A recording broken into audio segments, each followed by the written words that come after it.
Hello everyone, আজকে আমি একটা নতুন ভিডিও করব যেটা কিনা এআই এর ওপর। আমরা সবাই জানি এখন এআই খুব ট্রেন্ডে চলছে। এআই এখন আমাদের ভবিষ্যৎ। সবসময় আমাদের এখন এআই নিয়ে কথা হচ্ছে। সব কিছুতে এআই চলে এসেছে। যতই আমরা আপডেট হই না কেন, আরও এআই এআই এআই চারদিকে এই কথাই চলছে। তো এর মধ্যে একটা সবচেয়ে ইম্পর্টেন্ট জিনিস হচ্ছে জেনারেটিভ এআই, যেটা কিনা সবাইকেই জানতে হয় বা বলা যায় জেনে রাখা ভালো। সেটা হচ্ছে জেনারেটিভ এআই। জেনারেটিভ এআই কী করে, যে নতুন একটা কন্টেন্ট ক্রিয়েট করে দেয়। সেটা ছবি হতে পারে, টেক্সট হতে পারে, ভিডিও হতে পারে, সব কিছুই করতে পারে। সেটা এআই ক্রিয়েট করে দেয়। আগে যেটা সুবিধা ছিল, কোথাও একটা ক্রিয়েটেড আছে সেটাকে সার্চ করে এনে তুলে দিত, কিন্তু এখন কিন্তু জেনারেটিভ এআই নতুন একটা কন্টেন্ট ক্রিয়েট করে দিতে পারে। তো সেই জিনিসটা আমাদের অনেক কাজে লাগে। এর কিছু ড্রব্যাকসও আছে, সেগুলোও বলবো। তো আজকে আমরা জেনারেটিভ এআই কেন জানা দরকার আর কি চলছে সেই জিনিসটা নিয়ে জানব। এখন রাস্তাঘাটে চলতে গেলে বা আত্মীয় স্বজনের মধ্যে বা সব জায়গাতেই আমাদের একটা কথা খুব ফেস করতে হয়, এআই ইউজ করিস, এআই ইউজ করতে হয়। বা অফিসে আমাদের বলে যে এআই জানো। এবার এআই জানাটা দু রকমের হয়। একটা হচ্ছে যদি এআই কোম্পানি হয়, সে যদি জিজ্ঞেস করে এআই জানো, তার মানে হচ্ছে এআই টেকনোলজিটাকে তুমি তোমার কোডে ইউজ করেছো কিনা, এআই ইমপ্লিমেন্ট করে কোনো কিছু করেছো কিনা। কিন্তু জেনারেলি লোকে যেটা বলে এআই জানো, তার মানে হচ্ছে এআইটাকে ইউজ করতে জানো। তো তার মধ্যে যেটা মোস্ট পপুলার সেটা হচ্ছে জেনারেটিভ এআই, যেটা বেশি ইউজ হচ্ছে, সেইটা আমাদের জেনে রাখা দরকার। সেটা আমাদের রোজকার কাজে লাগে বা ইউজ করলে ভালো। অনেক সময় অনেক অফিসেও নাকি বলে যে জেনারেটিভ এআই ইউজ করে নিজেদের অফিস ওয়ার্ককে 1/4 কমিয়ে নাও। মানে যে কাজটা আগে 4 ঘন্টা লাগতো, সে কাজটাকে 1 ঘন্টায় করে ফেলো। তো সেই জন্য আমাদের এআইটা জানা দরকার, এবং কিভাবে আমরা জেনারেটিভ এআইটা ইউজ করতে পারি আজকে সেটাই বলবো।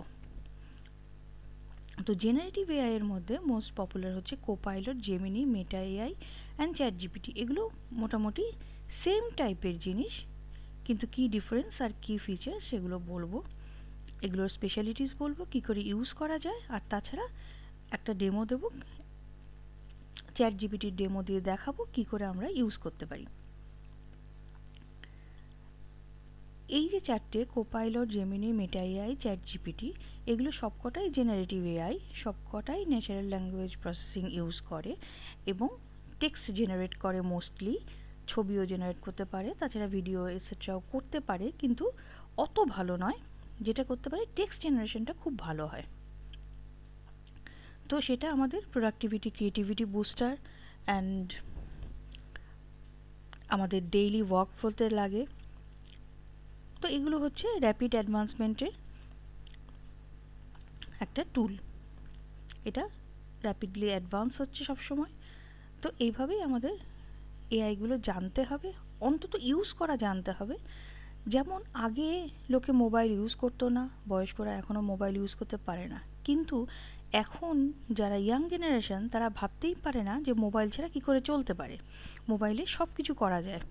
খুব পথ চলতে চলতে একটা মানুষ হয়তো একটা বইয়ের একটা পোর্শন দেখে নিল, যে জিনিসটা খুব দরকার একটু পরেই, কিন্তু সেটা আগে হলে বাড়িতে গিয়ে বই দেখে বা কোথাও থেকে ইন্টারনেট থেকে সার্চ করে দেখতে হতো। এখন কিন্তু মোবাইলেই সেটা দেখে নেওয়া যায়। সেরকমভাবে মোবাইল ইউজ করা যেমন ডেইলিকার একদম মাস্ট হয়ে গেছে এখন প্রায়, সেরকমভাবেই ইনফ্যাক্ট স্মার্টফোন ইউজ করা যেহেতু মাস্ট হয়ে গেছে প্রায়, সেরকমভাবেই এইসব এআই, জেনারেটিভ এআইটাও খুব ইম্পর্ট্যান্ট হয়ে গেছে, যাতে আমাদের কাজটাকে অনেক সহজভাবে করা যায়।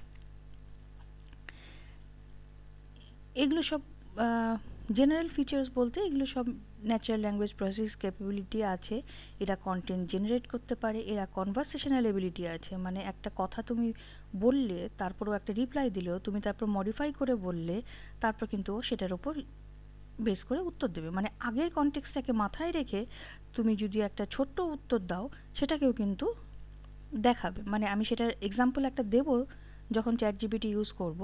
মানে আগে যে কনটেক্সটটা বলেছো সেটা কিন্তু ওর হিস্ট্রিতে থাকে, সেইটা থেকে ও কিন্তু তোমার নেক্সট কোয়েশ্চেনের কনটেক্সটটা বুঝে অ্যান্সার দেয়। এগুলো নানা রকম টুলস অ্যান্ড প্ল্যাটফর্মের সাথে ইন্টিগ্রেট হয়ে ইউজ হয়।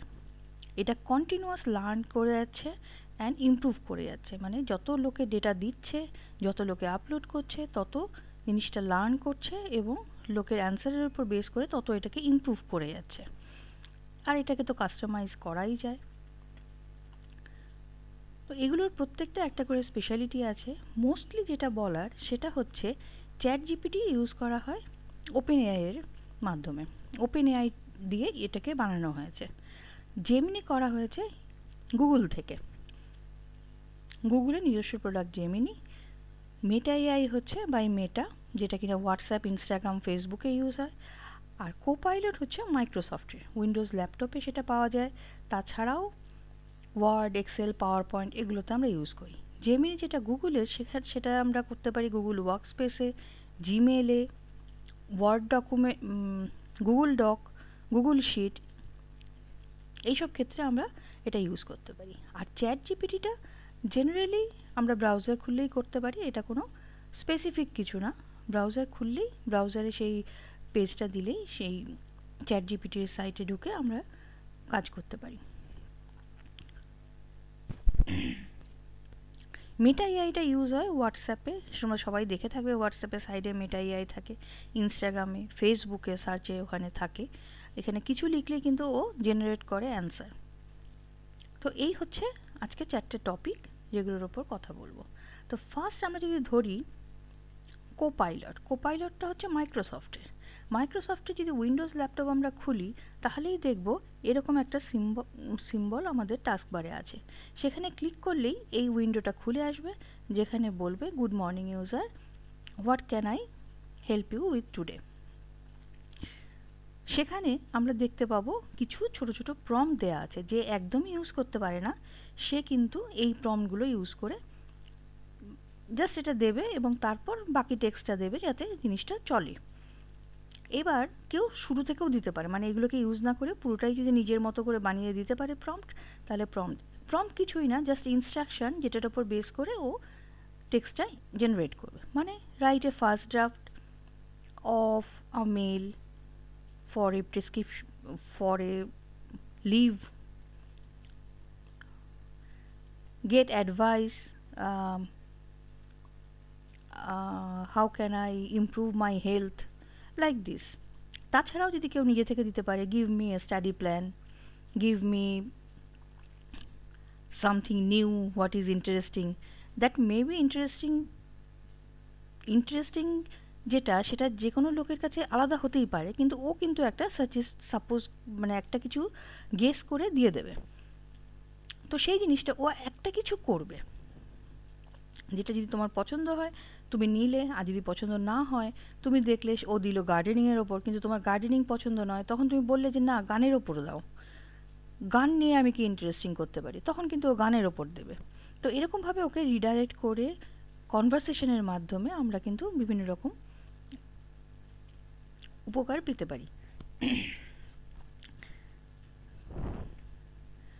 তারপর জেমিনি ফ্রম গুগল, এখানে আমরা একটা ওয়ার্ড ডকুমেন্ট খুলেছি। ওয়ার্ড ডকুমেন্ট খুললে, নতুন খুললেই কিন্তু ফার্স্ট পেজ যেটা আসে সেখানে আসে generate document, help me write, template আর মোর।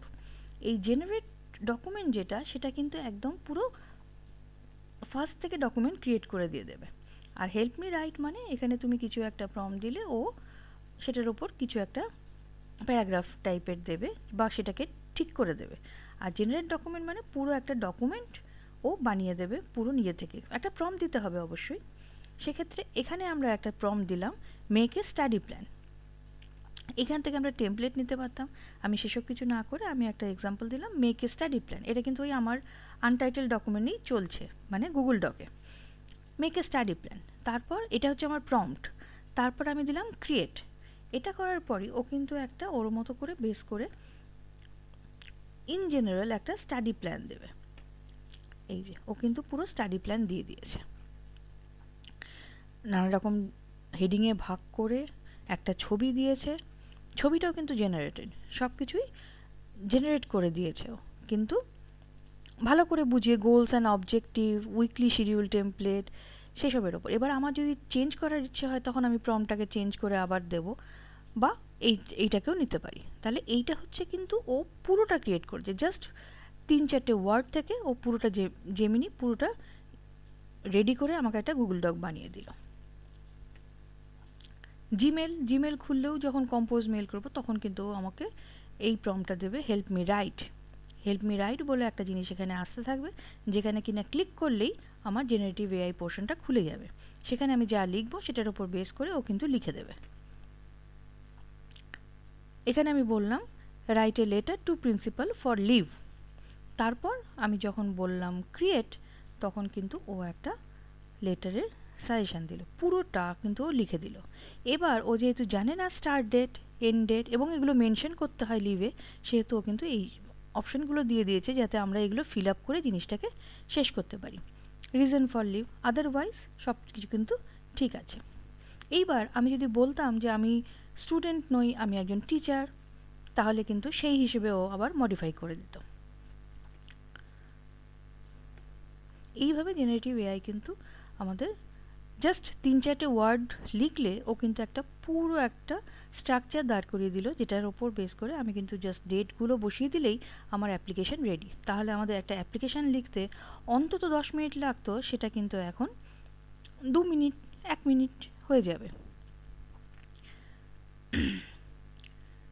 সেইভাবে জিমেলের পাশেও আমরা কিন্তু এরম একটা দেখতে পাই, যেটা কিনা জিমেল থেকে কিছু নিয়ে আমাদের কন্টেন্ট নিয়ে কিছু সার্চ করতে, কিছু একটা খুঁজে দিতে, কিছু একটা জেনারেট করে দিতে, কোনো একটা সামারি ক্রিয়েট করে দিতে ও কিন্তু সব করে দিতে পারে। এবার হচ্ছে মেটা এআই। মেটা এআই কোথায় আসে? হোয়াটসঅ্যাপে, ফেসবুকে, ইনস্টাগ্রামে। এটা একটা এক্সাম্পল হোয়াটসঅ্যাপ থেকে নেয়া। আমি যদি বলি give me a plan to remember my studies, ও কিন্তু ভাগ ভাগ করে সুন্দর করে প্ল্যানগুলো দিয়ে দিয়েছে। তারপর আমি যদি আরও কিছু বলতাম কনভারসেশন মোডে, তাহলে ও কিন্তু সেগুলোর ওপর বেস করে দিত। তাহলে ও কিন্তু ফার্স্ট ড্রাফটটা করে দিল। একইভাবে যেভাবে জেমিনি করেছে, যেভাবে করেছে, কোপাইলট করেছে, মেটাও কিন্তু সেরকমভাবেই করে।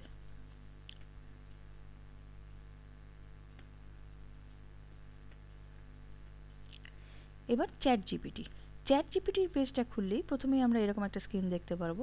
সেখানে আমি যদি এখানে ক্লিক করি, এখানে ও কিন্তু কিছু সাজেশন দেবে যে create an image, search the web, right or code, run deep research, think for লঙ্গার, এইসব টাইপের কিছু সাজেশন দেবে। যদিও ক্রিয়েট ইমেজ বলছে, কিন্তু চ্যাট জিপিটি কিন্তু ইমেজ ক্রিয়েশনে একদমই ভালো না, করতে পারে, অনেক সময় নেয় এবং সেটা খুব একটা ভালো না। তো রিয়েল এক্সাম্পল দেখি আমরা, এটা হচ্ছে আমার চ্যাট জিপিটি। তো এখানে যদি আমি বলি মেক আ স্টাডি প্ল্যান, এবার যে এন্টার দিলাম ও কিন্তু করে দিল, 2 আওয়ার্স পার ডে হিসেবে ও করে দিল। তার কারণ হচ্ছে প্রিভিয়াসলি আমি একবার সার্চ দিয়ে বলেছিলাম যে আমি 2 আওয়ার্স পার ডে পড়তে পারবো। এবার যদি আমি বলি যে plan for Monday with 3 hours, এখানে আমাদের যে কারেক্ট ইংলিশ হতে হবে প্রম্পটের ক্ষেত্রে সেটাও দরকার নেই, কিন্তু মোটামুটি বোঝা গেলেই হতো যাতে মিনিংফুল হয়। এবার দেখা যাক plan for Monday with 3 hours, এবার দেখি ও কী দেয়।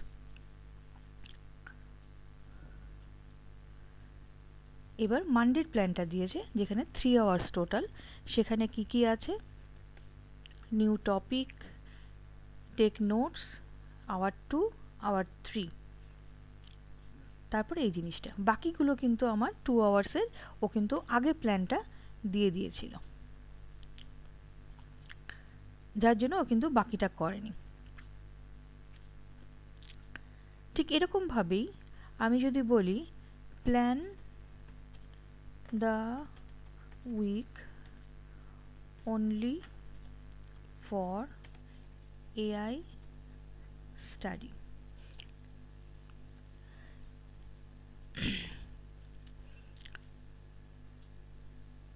এবার এআই স্টাডি প্ল্যান দিয়েছে ও ওর মতো করে।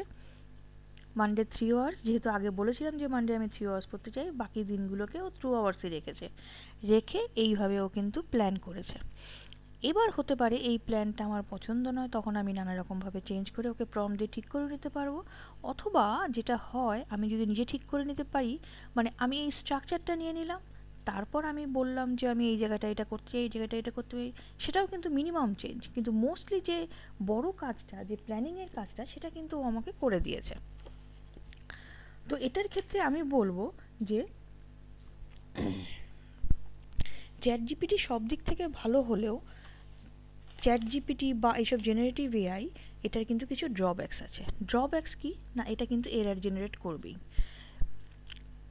এবার এরর জেনারেট করবে, সেটা জেনারেলি কি হয়, মানে মনে করো অ্যাপ্লিকেশনের ক্ষেত্রে, অ্যাপ্লিকেশনে যদি ভুল করতো, তাহলে আমি কিন্তু একবার পড়েই বুঝতে পারতাম।